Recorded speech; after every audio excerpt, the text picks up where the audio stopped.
நிறைய பேர் ஒருவேளை எவ்வளோ நாள் ஆண்டவரே இந்த பிரச்சனை எவ்வளோ நாள் கேட்கலாம். நான் சொல்கிறேன், நிரந்தரமாக இருக்காது. ஆண்டவரை நம்புங்க, ஆண்டவரை பற்றி கொள்ளுங்கள். அந்த பிரச்சனைகளுக்கு முடிவு வரும், ஒரு புது வாழ்க்கை உண்டாகும். பழசை மறக்கிற அளவுக்கு இந்த புதிய வாழ்க்கை உங்களுக்கு சந்தோஷத்தையும் இன்பத்தையும் தரும்.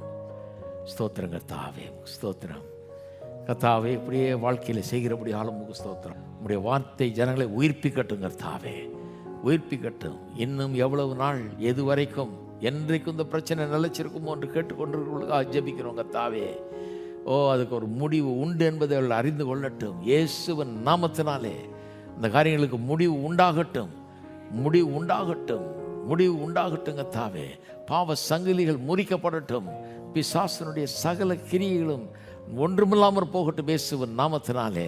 சகல கட்டுகளும் முறிக்கப்படட்டும் இயேசுவின் நாமத்தினாலே. பெரிய விடுதலை, சமாதானம், சுகம், பலன், ஆரோக்கியம் இயேசுவின் நாமத்திலே உண்டாகட்டும், உண்டாகட்டும் கர்த்தாவே, உண்டாகட்டும் இயேசுவின் நாமத்தினாலே. உம்முடைய வார்த்தை பதில்களை உண்டாக்கட்டும். உலகத்தை உண்டாக்கின வார்த்தை இன்றைக்கு பிரச்சனைகளுக்கான பதில்களை இயேசுவின் நாமத்திலே உண்டாக்கட்டும். ஸ்தோத்திரம்.